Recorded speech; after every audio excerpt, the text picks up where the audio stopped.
네, 안녕하세요. 김영로 TV의 날짜 이야기입니다. 자, 오늘은 3월 20일입니다. 참 그 세월이 빠르다라고 느껴지는 게 충분히 이제 됐죠. 글쎄 뭐 불과 느끼면은 며칠 전만 하더라도 저녁 때 퇴근하려고 하면은 깜깜했던 그런 그 기억이 있는데 요즘은 이제 퇴근하려고 사무실을 나설 때 보면 아직 날이 환한 것을 볼 수가 있습니다. 그만큼 해가 길어졌다. 이제 그런 그 이제 상황인데 어, 통상적으로 출근하면 이제 낮과 밤의 길이가 같은 것으로 우리가 이제 알고 있죠. 물론 뭐 같습니다. 물론 뭐 이제 아주 세밀한 부분으로 이제 어, 약간씩은 다르지만은 뭐 전체적으로 봤을 때는 이제 같다라고 볼 수 있죠. 예. 그만큼 세월이 빨리 이제 흘러가고 굴러가고 또 날아가니까 초능을 아껴 쓰라는 이제 성현들의 말씀을 우리가 잘 새겨가면서 세월을 잘 보내야 될 것 같다라는 그런 생각을 해봅니다. 네, 그리고 이제 오늘은 이제 역사적으로 어떤 일이 이제 있었나 한번 살펴봤습니다. 바로 1902년이죠. 을사보 조약이 있기 3년 전, 그리고 한일 합방이 되기 8년 전인 1902년, 그러니까 구한 말이죠. 대한제국 말이 되겠습니다. 바로 오늘 한성, 서울이죠. 그리고 인천 그 사이에 전화가 개통이 된 날이 바로 오늘이 되겠습니다. 어, 이게 뭐 이제 그 이전에는 어떤 그 이제 소식을 전하려고 하면 이제 뭐 수화를 띄운다고 하죠. 이제 뭐 말에다 잔뜩 편지를 싣고서 이제 달려간다든가 아니면 위급한 경우에는 이제 봉화로 옮기는 방법이 있었죠. 하지만은 이제 세월이 이제 이렇게 흘러가면서 아주 그 선진화된 그야말로 그 산업화된 그 서양의 이제 기술을 우리가 보게 된 거예요. 1902년이면은 뭐 약간 명치유신이나 그다음에 우리의 갑신정비나 소경대왕 같은 것을 비교해 보면 늦은 시간이지만 사실 그 한 세대 전에 우리가 좀 그 개항을 좀 하면서 소금으로 일찍 받아들였다면은 우리의 역사에 일제시대라는 질곡은 없을 수도 있었겠다. 물론 뭐 역사의 가정은 필요 없는 거지만 그런 생각을 해봅니다. 하여튼간에 한 세대 늦게끔 우리 그 한성 지금의 서울과 그다음에 인천 사이에 이제 유선 전화가 이제 개통이 된 거죠. 무선 전화는 뭐 생각을 해볼 수도 없는 일이고요. 그야말로 그 유선 선을 쭉 깔은 겁니다. 그러면서 이제 그 사이에 이제 전화가 놓여져 갖고 이제 어, 한성 서울에서 이제 이 송수화기를 어, 송화기는 입에다 대고 수화기는 귀에다 이제 대고서 교환 불러가면서 이제 인천까지 이제 통화가 그때 이제 가능해졌다라는 얘기죠. 이따가 뭐 말씀을 드리겠지만은 사실 전화라고 하는 것은 소리를 전달하는 거죠. 그다음에 이제 글자를 전달하는 건 이제 그 타이핑인데 이제 그건 글자를 치는 거고 종류의 이제 글자를 그 이제 찍어내는 거고 그다음에 글자를 전달하는 것은 텔레타이프죠. 이 텔레라는 게 전화가 텔레폰이듯이 이 텔레라고 하는 것이 이제 이 먼 구간 그 구간에 뭔가 전달되는 그런 의미를 갖고 있기 때문에 텔레타이프가 이제 글자를 전달하는 거고 그다음에 이제 그림을 전달하는 시대가 이제 됐죠. 아마 대체적으로 한 1980년대 중반이라고 볼 수 있을까요? 그 팩스라는 게 이제 나타났죠. 그다음에 이제 영상이 전달되는 그런 시대가 됐습니다. 지금 인터넷 시대에는 이제 영상이 전달이 가능하죠. 그래서 뭐 여러분들 그 전화기를 갖고서 뭐 사진을 찍고 그 사진을 바로 전달하고 하는 그러한 기술이 다 구현이 돼 있는 게 요즘의 통신 수단이죠. 어찌됐든 1902년이면 약 한 123년 전 그 일이지만 그때 당시는 정말 목소리가 전달되는 것만으로도 정말 천지가 개벽한 듯한 그런 그 이제 어떤 그 번영의 느낌을 갖다 그 당시 살았던 그 선조들은 받았을 것 같은데 1902년 3월 20일 오늘 한성과 인천 사이에 전화가 개통된 그 내용에 대해서 한번 좀 역사적인 어떤 그 사실에 대해서 한번 알아보고 그다음에 이 전화라는 게 도대체 무엇인지 전화 지금도 우리가 쓰고 있으니까요. 전화가 무엇인지에 대해서도 한번 간략하게 우리가 알아보는 시간을 갖도록 하겠습니다. 네, 그럼 구한말 대한제국의 전화개통에 대해서 한번 알아보겠습니다. 네, 뭐 앞에서 말씀드렸듯이 소리의 전달, 글자의 전달, 그림의 전달, 영상의 전달 이러다 보면 물체 전달도 가능할 것 같습니다. 전화선을 통해서. 뭐 지금은 아닐 것 같지만은 뭐 저런 것들이 뭐 저 당시에는 그 예전에는 가능했을 거라고 생각을 했나요? 이 사람이 통화를 하다가 전화기 속으로 싹 들어가서 상대방 전화기 그 수화기 속으로 이렇게 확 튀어나온다든가 뭐 그런 일도 가능하지 않을까요? 지금 소리를 전달하는 거 뭐 그때 당시에 1902년에 봤을 때 깜짝 놀랐을 거 아니겠어요? 그 당시에 뭐 그림이 사람이 움직이는 그림이 전달이 된다라고 생각을 뭐 전혀 하지도 못했을 거다라는 얘기죠. 그런 의미에서 봤을 때는 물체도 전달이 가능하지 않을까 이런 생각을 해봅니다. 1902년 5년 오늘 3월 20일입니다. 바로 대한제국 한성과 인천 사이에 이제 전화가 이제 개통이 된 거죠. 때는 이제 일본 소리만 전달이 이제 됐던 겁니다. 그것도 뭐 사실 지금 전화하고 비교를 해보면은 뭐 품질 상태도 엉망일 거고, 정말 참, 그리고 지금은 한 손으로 들고서 뭐 이렇게 이야기를 하고 뭐 그다음에 이어폰을 끼고 이야기를 하고 그러지만 그때 당시는 이제 뭐 어, 수화기는 귀에다 대고 송화기는 입에다 대고서 뭐 소리소리 지르는 이제 그런 것이 지금 이제 연상이 가능한 그런 상태죠. 예. 자, 전화, 텔레폰입니다. 영어로 줄여서 폰이라고도 하죠. 예. 전화 또는 전화기는 음성을 전기 신호로 바꾸고 먼 곳에 전송하고 이 신호를 다시 음성으로 재생하여 거리를 둔 두 사람 사이의 통화를 가능하게 하는 기술 또는 그러한 장치이다. 그것이 바로 전화에 대한 정의가 되겠습니다. 글쎄요, 우리 그 어렸을 때 이제 종이컵 같은 거 저희 어렸을 땐 종이컵도 없었지만 그럴 때 이제 종이로 만들죠 그렇게. 그리고 그 사이에 실로다 쭉 연결하고서 그걸 갖고 이야기를 하고 듣고 하는 그런 놀이를 한 기억이 이제 있습니다.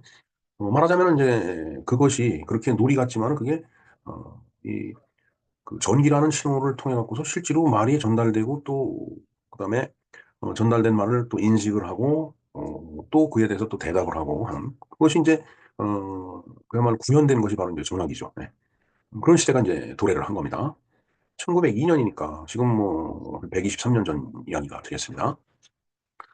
다양한 종류의 전화기가 있으며 전화기 종류 엄청 많죠. 뭐 우리가 상상해 보면 엄청 많습니다. 우리가 갖고 다니는 그 스마트폰이라고 그 지금 이야기되고 있는 이 전화기도 뭐 모델이 수도 없이 많죠. 또 여러 회사에서 만들어내고 그러니까 스마트폰 하나만 갖고도 종류가 많은데 뭐 옛날에 뭐 자석식이라든가 자동식이라든가 뭐 DTMF 방식이라든가 기타 등등 공전식이라든가 이런 거를 생각해 보면은 그야말로 참 다양한 종류의 전화기가 있었던 거예요.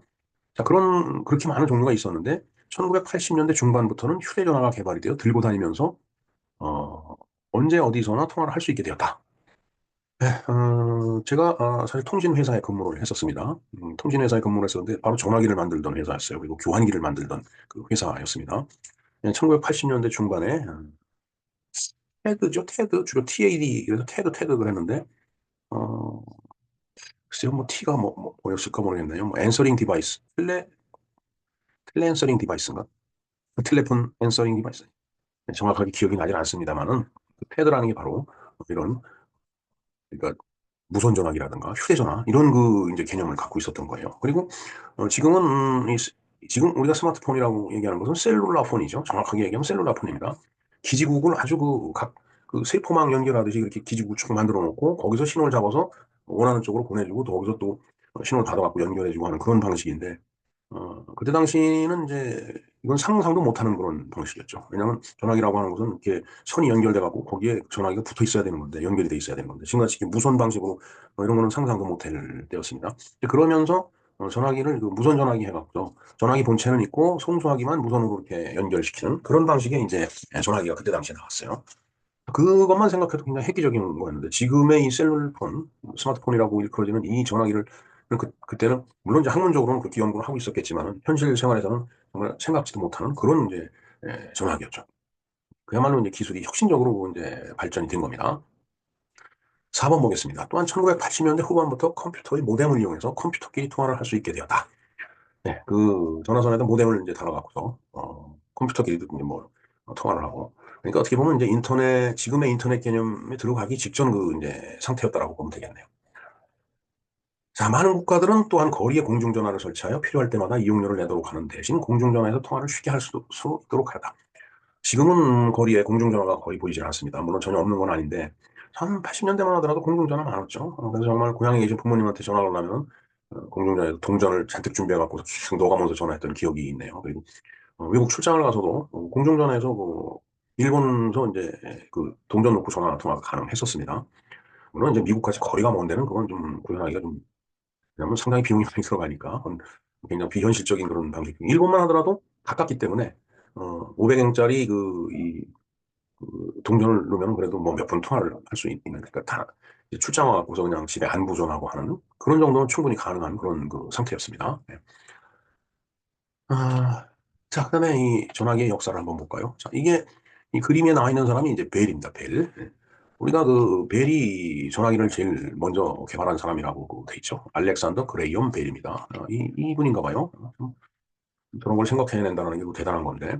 6번 보겠습니다. 자, 최초의 모델은 1849년 쿠바의 아바나에서 이탈리아인 안토니오 메우치에 의해서 개발이 됐다. 근데 다소 불안정하고 전기 파동 신호를 이용을 했다라는 얘기죠. 자, 그래서 이제 7번을 보면 현재의 안정화된 모델은 1876년 알렉산더 그레이엄 벨에 의해서 처음 고안이 되었다. 하지만 그래도 가장 전화기를 먼저 개발한 사람은 안토니오 메우치죠. 예. 8번 볼까요? 1878년 매사추세츠 보스턴에 처음으로 전화 교환국이 설립이 되었다. 아, 그랬네요.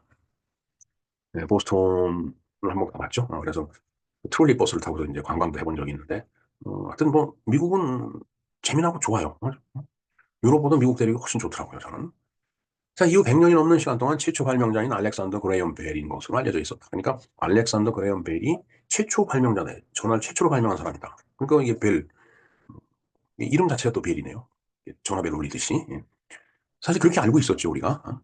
그런데 실질적으로는 그래도 한 29년 전에 29년 전에 안토니오 메우치라는 이탈리아 사람이 이제 전화기를 발명을 했다는 얘기죠. 그래서 10번을 보면은 2002년 미국에는 최초의 발명자를 안토니오 메우치로 인정을 했다.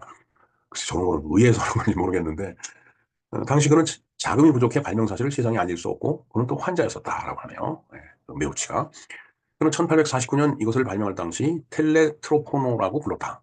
텔레트로포노. 이건 뭐 이태리 말이니까 그렇겠죠. 예. 그다음에 알렉산더 그레이엄 벨은 특허 출원 도중 같은 전화를 출원하려는 사람이 같은 날에 특허 출원하기 위해서 하기 위해 위기가 찾아왔으나 그레이엄 벨이 2시간 더 빨리 최초의 발명자로 인정을 받게 됐다. 아, 순간에 이제 먼저 그 이제 등록을 한 거네요. 예, 저게 이제 전화기라는 그 디바이스를 개발한 어떤 그 역사적인 배경이고, 자, 우리나라의 전화기 도입 역사 한번 보겠습니다. 뭐 앞에서 말씀드렸듯이 바로 구한말이었어요. 예. 자, 한국의 최초의 전화기가 도입된 것은 1882년이다. 1882년이면 대체 이모군란 이 무렵이었을 것 같습니다. 청나라 천진 유학생 상은이 3월 귀국하면서 전화기와 전선 100m를 가지고 왔다는 기록이 있다. 아, 그런 기록이 있네요. 그러니까 전화기를 갖고 통화를 한 건 아니고 전화기라는 걸 갖고 중국에서 들어왔다. 그런 기록이 있다는 얘기입니다. 그 다음에 1893년 11월 정부는 지금의 세관에 해당하는 총회관에 세관이라고 우리가 부르는 관청을 옛날에 총회관이라고 불렀던 모양입니다. 그때는 뭐 공중으로 날아다니는 게 없었으니까 바다를 통해서 들어온 모든 것을 관장하는 관청이다라는 그런 얘기였겠죠. 일본 동경에서 구입해 들여오는 전화기와 전류는 전화기 재료를 말하는 겁니다. 그걸 면세하라는 공문을 내렸다는 기록이 남아있다. 자, 그렇다는 얘기는 전화기와 전화기 재료 물품이 들어왔다는 얘기죠. 세금을 면제해 주라는 공문이 있다는 얘기는. 자, 그리고 현재 남아있는 최초의 통화 기록은 1897년 1월 24일 광무 2년으로 대한제국 2년이 되죠. 번양 그다음 광무니까 대한제국 한 2, 3년쯤 될 무렵이겠네요. 그 내용은 외국 함대가 나타났다라는 거였다. 굉장히 그 다급한 그런 통화 기록이었네요. 글쎄요, 뭐 이러한 이제 전화에 관련된 그런 역사적인 기록들이 이제 있다라는 그런 얘기가 되겠습니다. 자, 그러나 이제 오늘은 바로 인천과 어, 그 그때 이제 한성이죠, 서울. 현재 이 서울 사이에 전화기가 개통이 됐었다라는 이제 그날이 바로 오늘이라는 얘기입니다. 자, 그다음에 1896년 덕수궁에 자석식 전화기가 설치되어 고종이 진료 사용을 했다. 아, 덕수궁. 그러니까 궁궐 내부에서는 이제 전화기가 이렇게 설치가 됐었던 모양입니다. 궁궐 내부면 상당히 이제 가까운 거리죠. 서울 시내만 와도 가까운 거리인데, 그것이 뭐라고 할까요? 그러나 이제 인천 같으면 장거리이기 때문에 통화 품질도 떨어지고 여러 가지 문제가 있었겠죠. 하여튼 뭐 궁궐 내부에서 서울 시내에서는 그 당시에 전화 통화가 가능했었다는 얘기입니다. 1902년 3월 바로 이제 오늘이죠. 전화기 개통이 3월 20일이 되겠습니다. 1902년 3월 20일 서울과 인천 사이에 일반인들이 사용할 수 있는 공중전화가 개설이 됐다. 이후 대한제국 정부는 서울과 개성과 평양, 서울과 수원 등 전화 통화권을 갖다 확대를 해나갔다. 네, 뭐 아무래도 정말 그야말로 정보를 갖다가 이렇게 손쉽게 전달할 수 있는 방법이니까 그럼 뭐 당연히 통화권이 확대될 수밖에 없는 거라고 보여집니다. 1905년 4월 대한제국의 통신 사업권을 일본에 빼앗기면서 전화 보급이 중단이 됐습니다. 글쎄요, 1905년이면 이제 을사조약이죠. 을사조약은 우리나라 외교권을 다 넘겨주는데 뭐 전화기 사건은 전화기 사업권을 빼앗긴 게 아니죠. 외교권을 넘겨줬는데 전화기 사업권이 무슨 의미가 있었겠어요, 그때 당시에. 뭐 저렇게 쓰는 사람의 심정을 이해를 합니다. 또 뭐, 사실 화가 나죠. 솔직한 얘기가. 자, 키보드 원리를 한번 볼까요? 전화기에. 전화기는 똑같은 트위스티드 페어. 그러니까 페어라고 하는 것은 둘이란 뜻이에요. 그러니까 선 두 개 갖다 이렇게 트위스티드 꼬았다 라는 얘기죠. 그 꼬아 갖고서 이제 시시각각 신호와 음성 두 가지 이 정보를 갖다 이제 이 꼬아진 선을 통해서 이제 전달한다는 얘기죠. 저렇게 이제 선을 꼬는 거는 뭐 여러 가지 그 이제 잡음을 방지한다든가 아니면 뭐 어, 소리가 이제 중간에 사라진 무화를 방지한다든가 그런 그 이제 어떤 그런 역할을 이제 할 수 있게끔 이제 이렇게 꼬아 갖고서 이제 그 전화기에 이제 그 부품으로 사용한다는 얘기가 되겠습니다. 신호 처리 장비는 사용자에게 전화 받음을 알려주는 종. 물론 이제 전화가 왔다라고 종을 울려줘야지. 그죠? 예. 그다음에 전화를 걸 수 있도록 전화번호를 입력하는 숫자판이 또 있어야죠. 다이얼. 이것은 이제 어떻게 보면은 그냥 그래도 많이 그 진일보된 그런 이제 전화기에 대한 그 이제 예, 그 설명이 되겠습니다. 사실은 이 교환기를 이제 통해서 이제 어, 그 고전적 그러니까 전화 교환대를 통해서 이제 통화라도 고전적인 모델은 바로 이제 자석식이 이제 되겠습니다. 전화 교환기를 한번 볼까요? 기능. 자, 그 전화기하고 전화기가 있는데 그 전화를 거는 사람의 의도를 갖다 상대방한테 어떻게 전달할 건지 그게 바로 이제 전화 교환기의 어떤 역할이에요. 그 기능입니다. 한 전화 가입자의 전화기를 상대방이 전화기와 연결하게끔 해주는 그런 장치다라는 얘기죠. 여러 그 이제 전화 가입자가 있겠죠. 뭐 이쪽에 그 60번 있고 저쪽 집에 265번 있다 그러면 60번이 원하는 265번하고 통화를 하기 위해서 265번을 내가 선택을 하면은 60번이 265번을 선택했다라는 걸 알아갖고 거기다 연결을 시켜주는 거. 이게 바로 교환기예요. 물론 이제 여러 가지 이제 방법이 있습니다. 자, 송화자에게 발신음을 내보낸다. 일단 우리가 전화기를 딱 들면은 다이얼 톤이 떨어지죠. 윙 하고 그 다이얼 톤이 떨어지지 않으면은 그 전화기는 고장 난 겁니다. 자, 그다음에 송화자가 상대 번호를 선택을 하면 이제 다이얼을 돌릴 수가 있죠. 그다음에 이제 DTMF 방식이 있습니다. 그래서 내가 상대방의 번호를 갖다 이렇게 선택을 하면은 그 번호를 인식을 해야 될 거 아니에요. 교환기가. 지금 전화기를 들은 사람이 누구랑 통화기를 원한다라는 걸 갖다 인식을 해야 된다는 얘기죠.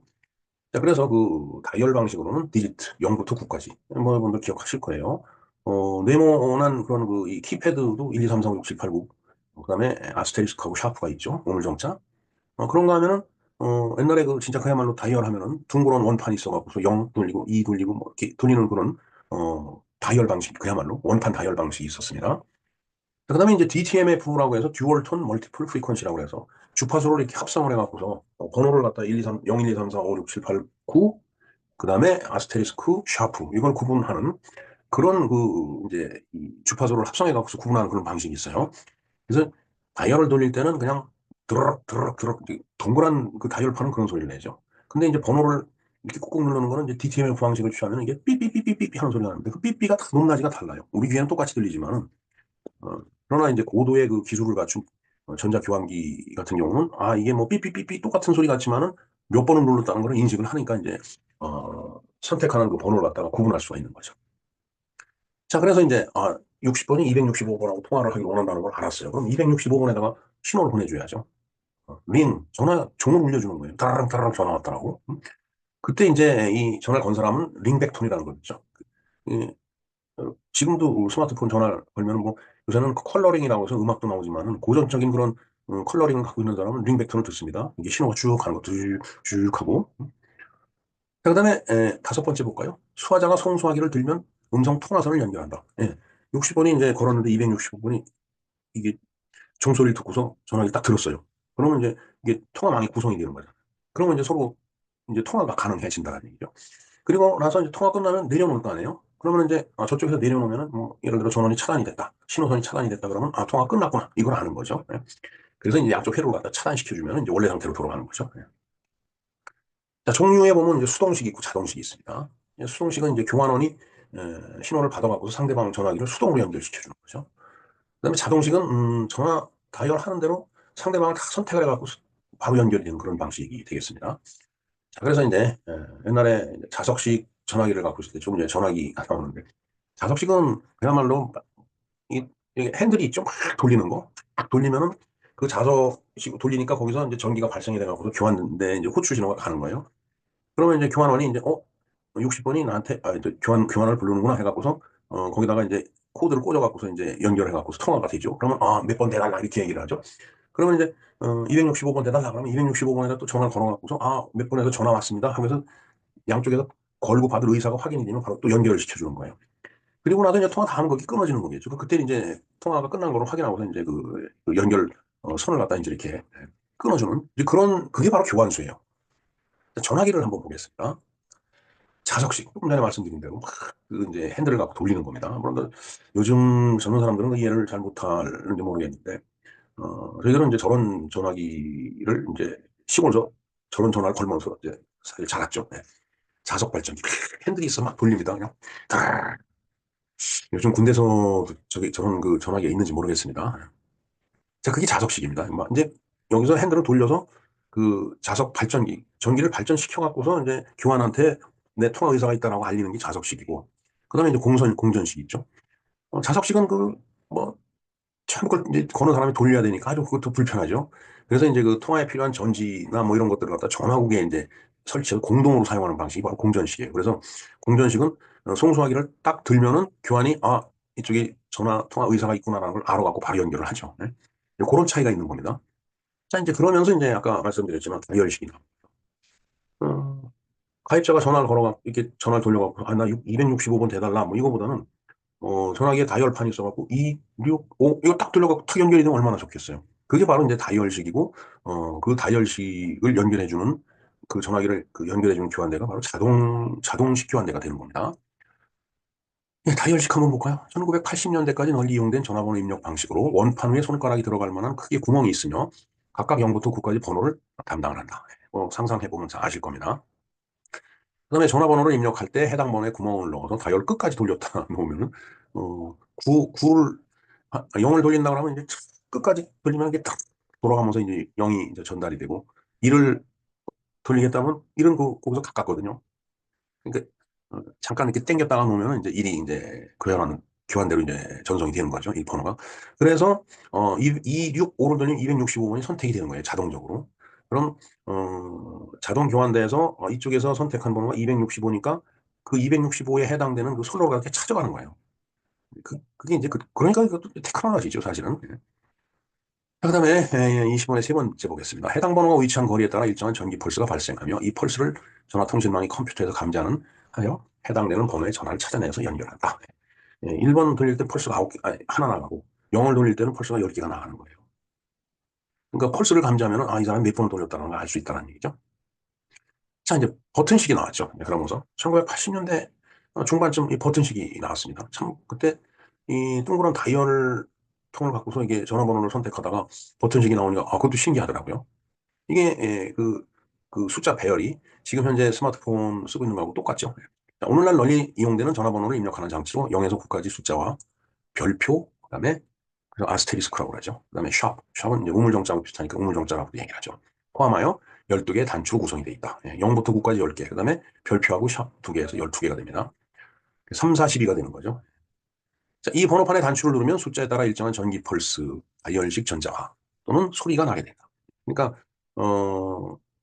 펄스식이라고 하면은 누르는 그 숫자만큼 펄스를 내보내주는 거예요, 전화기가. 그런데 이제 아까 얘기했듯이 DTMF, 듀얼 톤 멀티플 프리퀀시라고 하는 것은 주파수를 조합해 갖고서, 아, 이 사람이 몇 번 눌렀다는 걸 이제 구분하는 거죠. 그냥 빠르죠. 빠르고 정확하죠. 예. 자, 이 펄스나 소리를 전화통신망의 컴퓨터에서 감지하여 해당되는 번호의 전화를 차단해서 연결을 해준다라는 얘기죠. 예, 그냥 고전적인 그림인데 이 송화기를 보면 그 전화기의 그 이야기 말하는 쪽을 이렇게 뜯어보면 이제 저런 그 부품이 이제 들어있는 거죠. 예. 그래서 이게 말을 하면은 그 울림판을 전을 통해서 이게 전기 신호로 바뀌어갖고 이제 상대방한테 전달이 되는 겁니다. 자, 전화에서 음성 신호를 전기 신호로 바꾸는 역할을 한다.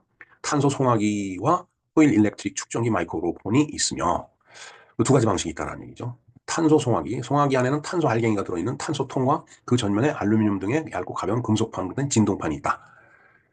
그래서 이렇게 이야기를 하면은 그 송에서 음성이 닿으면은 이 말하는 그 사람의 이 음성의 강약에 따라서 진동판이 많이 흔들리죠. 그럼 그게 이제 탄소 알갱이를 이렇게 누르는 힘으로 변한다라는 얘기죠.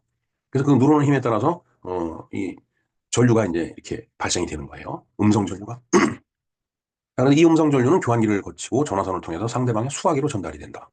그럼 수화기에도 똑같은 그 기능이 있는 거죠. 저렇게 울림판을 통해 갖고 들어온 신호를 갖다 음성으로 다시 바꿔주는 거예요.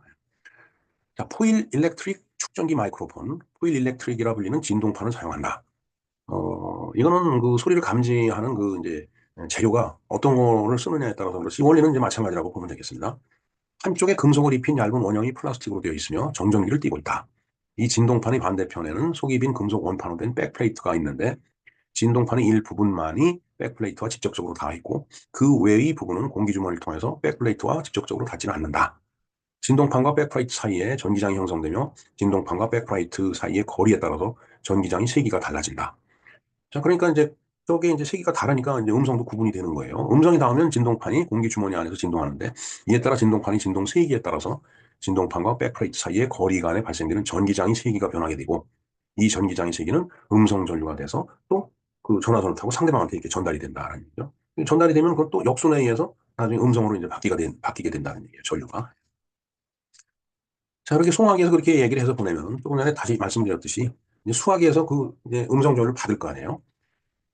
자, 상대방이 송화기와 전화선을 거쳐서 보내온 음성 전류를 다시 음성 신호로 바꾸는 역할을 한다. 수화기는 그런 거예요. 여러분들 통화할 때 이제 지금 귀에 대는 그런 이제 부분이죠. 수화기 안에는 연구자석과 그 끝에 코일을 감은 전자석이 있고 그 앞에 얇은 연철로 된 진동판이 있다. 전자석의 코일에 전류가 흐르면 발생하는 전류가 양방향으로 흐르며 어느 방향으로 흐르느냐에 따라서 연구자석이 진동판을 잡아당기는 힘의 변화가 생기게 되고 음성 전류가 전자석이 코일에 흐르면 음성 전류에 따라서 전자석의 세기가 변화하며 이것이 진동판을 끌어당기는 힘의 크기에 따라서 진동판이 진동하면서 소리가 난다. 이게 바로 그게 이제 음성이 이제 다시 이제 재현이 되는 거죠. 예. 자, 이게 쉽게 얘기해서 사람 말하는 그 송화기는 저런 장치에 의해서 이제 사람 말이 음성 전류로 변해서 상대방한테 전달이 되고 그 전달된 음성 그 신호는 다시 이런 그 역순에 의해서 음성으로 바뀌어갖고서 귀에 이제 들리게 된다라는 그런 얘기가 되겠습니다. 전화 연결을 한번 볼까요? 아까 말씀을 드렸지만은 19세기 말에 전화 교환원 이렇게 이제 교환원들이 쭉 앉아 있는 거예요. 그래서 여기 지금 선이 쭉 있죠. 그래서 가입자마다 이게 이제 선이 하나씩 다 있는 거예요. 60번이 뭐 예를 들어서 전화 신호를 막 이렇게 자석식 같은 경우 막 이제 돌리면은 그 여기 뭐 표시가 있죠. 이렇게 눈이 확 뒤집어진다든가. 음, 그러면 이제 선을 연결하면서 이제 교환 부르겠죠. 그럼 교환입니다. 어느 번호를 연결해 드릴까요? 하면 또 상대방 번호를 얘기하면 그 번호 쪽으로 또 그렇게 이제 거꾸로 연결을 시켜주는 거예요. 그래서 이제 양쪽에 통화망이 구성이 되면 그걸 딱 연결시켜주면 그 둘이 통화를 하게 되죠. 자, 19세기 말에는 이제 이랬었는데, 요거는 이제 그보다 이제 또 조금 이게 어, 현대 쪽으로 이게 다가온. 요거보다는 이건 굉장히 고전적이지만 이건 조금 좀 기계화돼 있고 그런 모습이죠. 인원들 이제 적은 거죠. 그만큼 전 기계화됐기 때문에 처리할 일이 줄어들니까 이제 교환원도 줄어든다는 그렇게 이해를 하면 될 것 같습니다. 자, 수동식 교환기 시절에는 전화를 걸면 전화 교환원이 손으로 직접 해당 케이블을 스위치보드에 꽂아서 원하는 곳에 연결시키는 방식을 사용했다. 저희들 군대에 갔을 때, 야전 그 교환대가 있습니다. 기억으로 SB22라고 지금 기억을 하고 있는데. 그 이제, 연결된 데서 이제 전화를, 이제 자석식이죠. 확 돌리면은 눈알이 확 뒤집어져요. 그러니까. 까만 게 이제 전화가 오면은 그 이렇게 확 뒤집어지면서 하얀 게 딱 표시가 되는 거죠. 그 이제 눈알이 뒤집어진다라고 표현을 그때 했는데. 이 뒤집어지면은, 이 사람이 통화를 원하는구나 해서 거기다 케이블 꽂아갖고 통화를 하는 거예요. 그리고 상대방 원하는 쪽도 그렇게 연결해갖고 둘을 연결시켜주면 이제 통화가 가능하다는 얘기죠. 자, 이제 그렇게 이제 하다 보니까 그냥 불편한 거예요. 뭐, 또 교환이 제대로 그 연결을 못 해주고 또 가끔가다 실수로 다른 데 연결해주고 그러면 뭐 아주 뭐 화가 나갖고 또 뭐 교환 뭐 막 욕도 하고 저 어려서 많이 봤습니다. 어른들이 그러는 거. 그리고 아주 그 근엄해요. 교환 부르는 것도. 교환, 교환, 교환! 막 이러면서 제때 대답 안 하면은 막 욕하고 참 정말 지금 생각해보면 그 말도 안 되는 얘기인데. 자, 그러면서 이제 자동식 교환기가 등장하는 거예요. 일일이 사람이 받아갖고 연결시켜주고 하는 게 불편하죠. 자, 그래서 이제 기계식 자동 교환기가 나왔는데, EMD라는 게 있습니다. 이게 독일 말이라서 지금 뭐의 약자인지 지금 제가 기억을 못 합니다. EMD 교환기가 이제 있었죠. 제가 저 EMD 교환기를 생산하는 회사에서 근무를 했었습니다. 그리고 그때 당시에 또 스트로자라는 기계 교환기가 있었던 걸로 기억이 돼요. 그리고 또 하나가 뭐 있었는데 지금 저는 이게 이름이 기억이 나지 않습니다. 그건 이제 아날로그 방식이에요. 그야말로. 이제 그리고 나서 이제 이 전자화된 전자식 자동 교환기가 등장을 했습니다. 이건 완전 디지털 방식이죠. 저 기계식에서 전자식으로 바뀌는 것이 1980년대입니다. 우리나라가. 자, 교환기와 교환기의 연결. 교환, 내가 가입돼 있는 그 지역에 교환기가 있을 거 아니에요. 그리고 선로를 타고 쭉 가고서 또 상대방 교환대가 있을 거고, 그게 뭐 맺국 하는 식으로 이제 그런 거죠. 자, 근데 이제 유선 방식으로 갈 수가 있겠죠. 예를 들어서 서울서 인천까지 이 교환기가 양쪽에 있는데, 거기까지 그 선을 연결해야 되잖아요. 그러니까 그 선을 연결하려면은 바로 유선으로 케이블을 쫙 깔아갖고 연결시키는 방식이죠. 유선 방식이에요, 그게. 유선, 있을 유자 선. 전송 케이블은 구리선 케이블과 광 케이블로, 구리선 케이블이 있다가 그게 광 케이블로 진화가 이제 된 거죠. 왜냐하면 구리선 케이블은 아무래도 이 효율이 떨어지기 때문에 이제 통합 품질이 나빠지게 돼 있습니다. 그래서 이제 중간중간에 이제 밑에 나오지만 이제 중계기를 달아갖고 이제 약해진 심을 증폭해서 보내면 이제 좀 명확하게 들리죠. 그다음에 이제 광 케이블로 이제 바뀌죠, 나중에는. 뭐, 구리선 케이블은 정말 뭐 엄청 굵어요. 근데 광 케이블은 아주 가늘어서 관로에 집어넣기도 편하죠.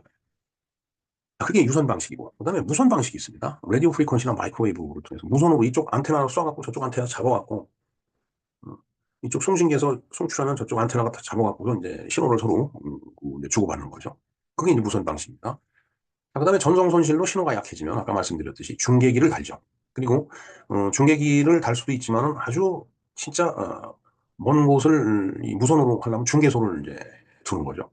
서로 이제 이렇게 신호가 도달할 만한 거리에다 중계소를 넣어갖고 받아갖고 또 필요한 쪽으로 쏘고 또 그쪽에서 또 거리가 또 멀면 또 중간에 또 중계소가 있어갖고 그걸 받아갖고 또 전달하고 이제 이런 식으로 하는 거예요. 자, 그래서 약해진 신호를 증폭해갖고 전송을 하는 겁니다. 그리고 이제 지구가 둥글기 때문에 이것도 음, 둥그니까 좀 문제가 있죠. 그러니까 인공위성을 통하면은 이제 바다 건너까지 이제 가능하죠. 저 하늘을 떠갖고서 여기서 쏘는 걸 받아갖고 그걸 이제 저쪽 건너 대양 건너 대륙으로 이제 쏴주면 거기서 또 그걸 받아갖고서 이제 가입자들까지 쭉 연결시켜주는 그런 방식이 되겠습니다. 예. 네, 추억어린 전화기 그리고 교환기 제가 제목을 이렇게 붙였는데 군 시절 아까 잠깐 얘기를 했지만은 이 전화나 이 교환대 업무를 보는 그 소대장 유선 소대장 조인트라고 썼는데 이 통화를 하다 끊어지는 경우가 있어요. 이제 그걸 화절이라고 하죠. 그러면은 전화 통화가 끊어졌다고 그 교환 소대장을 막 해갖고서 막 그냥 조인트를 후려 분합발로 까고 조인트라는 게 저기죠 정강이 엄청 아픕니다. 거기 맞으면. 근데 사실 저는 전설로서 얘기 들었지 뭐 실제로 그런 거 보지는 못했습니다. 제 군 생활하면서. 그 올해 선배들이 그런 얘기를 많이 이제 들려줬죠. 그리고 그때는 뭐 저희들 근무할 때는 조인트 까고 이런 거 욕은 엄청 먹어요. 끊어지면은 그냥 전화 걸어가고 이 나쁜 새끼 왜 전화가 끊어지냐고. 아니 세상에 전화가 끊어질 수도 있지. 그걸 갖고 참 그 소대장한테 욕한다고 그게 달라지나요? 참. 그때 EMD 교환대가 이제 설치돼 있었는데 그래서 EMD 어, 그 회사에다가 이제 그 담당자들한테 물어봤어요. 왜 전화가 끊어지냐고 통화하다 보니까 근데 참 자기네들도 풀 수 없는 비밀이 바로 그 화잘 현상이라고. 물론 그게 뭐 비일비재하면은 그건 이제 품질이 나쁜 제품이지만 뭐 어쩌다 이제 그런 일이 발생이 되면은 이제 군부대에서 일하는 그 사병들이나 소대장들이 욕을 많이 먹죠. 끊어지면 왜 끊어지느냐고 뭐 당장 뛰어 내려와 이러면 또 내려가고 바가지로 먹고 이제 다시 올라오고. 자, 그다음에 이제 전송 아까 그다음에 케이블을 쭉 간다든가 아니면은 뭐 무선을 이용한다라고 그랬는데 그 전송을 하기 위해서는 가설이 필요하죠. 전선을 가설해야 되니까 그걸 가설 소대장 그걸 담당하죠. 그리고 무선으로 보내려면 이제 무선 기기를 취급하는 그 이제 병력이 있었기 때문에 이제 무선 소대장이 그 일을 담당을 하고, 그다음에 이제 아까 중계 얘기를 했는데 중계소에 이제 올라가서 근무하는 소대장들도 있었어요. 고지에 주로 있죠. 산 꼭대기에. 저는 꼭대기 근무는 못했습니다. 뭐 불이 났다고 그래서 삽 들고 불 끌어 쫓아 올라간 적은 한 번 있었는데. 자, 그다음에 이제 텔레타이프 소대장이 있죠. 예, 아까 텔레타이프가 이제 이 문자를 전달하는 거라고 그랬는데, 어, 저는 저 텔레타이프 소대장을 했습니다. 그러면서 이제 가설 소대장이 이제 가설된 선로를 갖다 이제 유지 관리하고 보수하는 그런 일을 하지만 최초에 깔 때는 저 공사가 이제 수반되기 때문에 그 통신망 구축하는 게 굉장히 중요하죠. 예. 저는 텔레타이프 소대장을 하다 통신망 구축하는 그런 그 업무를 담당하다가 이제 군에서 제대를 했습니다. 지금도 군이 많이 현대화가 돼 있었죠. 예. 제대할 무렵에 PCM 장비라고 해갖고 상당히 다중화된 그런 그 장비로서 디지털화한 그런 장비들이 막 그 설치가 되는 이제 그런 시점이었습니다. 80년대 초반. 예. 자, 그리고 나서 이제 1980년에 사회를 진출했는데, 우연히 이제 그 회사에 취업을 한 거예요. 그래서 이제 전자식 교환기 연구 개발 업무를 이제 했었습니다. 제가. 그다음에 이제 제가 다녔던 회사가 이제 전화기하고 EMD 교환기를 그 만드는 회사라고 얘기를 했었는데 뭐 그 당시에 보면은 그 생산 그 라인 현장에 그 여자 기능직 사원들이 그냥 뭐 수백 명씩 이렇게 앉아 있어요. 그 이 부품 이제 조립하느라고. 그래서 이제 가끔가다 이제 라인 투어 한다라고 해서 이제 그 현장을 가서 쭉 한 바퀴 이렇게 돌고 올라오라는 글쎄 뭐 우스갯소리로 아 내가 내려가는 날 아주 그 불량률이 굉장히 높아졌다라는 그런 얘기를 하고 그랬는데 다 웃자고 하는 얘기였습니다. 네. 자, 정보화 시대로의 이제 전환이 됐죠. 백색 전화라는 표현이 있는데 사실 80년대만 하더라도 집에 전화 있으면 그 상당히 그 이제 문화생활을 즐기는 아주 그 고도의 그 통신 시설을 갖춘 그런 그 이제 집이 되는 거예요. 집에 전화 놓기가 굉장히 힘들었습니다. 그만큼 이제 회선이 없었던 거죠. 근데 그 회선을 갖다가 엄청 늘리려니까 이게 엄청난 대대적인 통신 선로도 깔아야 되지만은 그다음에 어, 그 대용량 전자교환기가 있어야 돼요. 그래서 그 한을 풀어준 정책이 바로 대용량 전자교환기 개발 및 생산입니다. 이 정책의 실행자는 바로 5공화국의 전두환 대통령이죠. 우리가 뭐 전두환 대통령 하면은 지금도 참 영명하지 못하고 뭐 벽장 속에 그 유고를 모셔놓은 거로 그렇게 얘기를 이제 알고 있는데 참 한국 사람들 잔인해요 진짜. 80년대 들어서 정말 그 70년대에 중화공업적으로 그 드라이브를 걸었던 박정희 대통령의 업적을 갖다가 그야말로 그 여러 가지 부작용이라든가 문제점을 갖다 깔끔하게 해결해 갖고 우리나라 경제를 갖다가 그냥 장족의 발전을 시킨 대통령이 바로 전두환 대통령입니다. 저 때가 제일 살기 좋았다고 다들 그렇게 얘기를 해요. 저 때는 정말입니다. 뭐 우리나라 경제가 그냥 밑도 끝도 없이 막 그 팽창하던 때였거든요. 지금은 정말 저 때는 뭐 10% 이상씩 막 그 이제 경제가 발전이 됐는데 경제 성장이 그렇게 됐거든요. 지금은 뭐 2%, 뭐 1%막 이렇게 내려가는데 그러니까 일자리 창출이 안 되니까 청년 실업자 늘어나고 이게 큰 사회 문제가 지금 대두돼 있죠 우리가. 그때랑 생각해 보면 정말 참 그 당시에 뭐 다들 뭐 군인이 무슨 뭘 하느냐 뭐 무식한 군인 뭐 그렇게 얘기하지만은 제가 전두환 대통령의 회고록을 세 권을 다 읽고 내린 결론을 보면은 어, 저분도 통찰력이 있었던 분이다. 그리고 그 통찰을 구현하기 위해서 주변에 아주 유능한 인재들을 많이 발굴해서 그 기용을 했다는 거. 사람이 자기가 할 수 있는 일 한계가 있거든요. 아무리 유능한 사람도 자기 1인분 이상은 일 못하는 게 돼 있는 거예요. 그러니까 그만큼 주변에 유능한 인재들을 갖다가 발굴해서 기용을 해서 나라를 정말 반석에 반듯하게 올려놨다는 거. 그거를 생각하면은 전두환 대통령의 공도 굉장히 큰 공이다라고 저는 생각을 합니다. 혹시 듣기에 따라서 광주 문제 때문에 불편하게 생각한 사람이 있었는지 모르지만 뭐 그거하고 또 다른 문제이기 때문에 뭐 광주 문제에 대해서도 할 말이 많아요.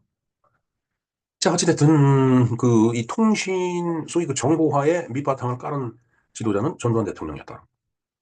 이거는 부정할 수 없는 사실이기 때문에 우리가 이거 하나만 확실히 알고도 넘어가야 되겠다라는 그런 말씀을 드립니다. 네, 뭐 아득한 지난 얘기지만은 역동스러운 그런 추억으로 인생의 저편에 서 있는 아주 아찔한 그런 장면입니다. 시간 얘기가.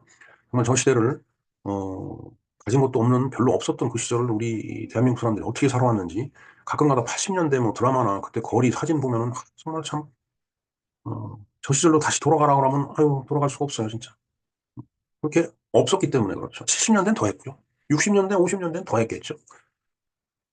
정말, 그야말로 우리나라 경제가 지금 10대 무역 강국이니, 뭐, 6대 강국이니, 뭐, 이렇게 이야기할 수 있는 것도, 저는 정치 지도자들이, 현명한 정치 지도자들이, 현명한 통찰력으로 나라를 끌고 왔기 때문에 가능했다. 물론, 반대 의견 얘기하실, 뭐, 분도 많이 있는 걸 알고 있습니다. 네. 뭐, 그런 분은 댓글을 좀 남겨주시기 바랍니다. 네, 이상 한성 서울과 인천 사이에 전화기가 개통된 날 전화기와 교환기 그 추억 기타 등등에 대해서 뭐 아주 해박한 지식은 아니지만 수박 겉핥기 비슷하게나마 이렇게 한번 되돌아봤습니다. 네, 김영로 TV의 날짜 이야기였습니다. 감사합니다.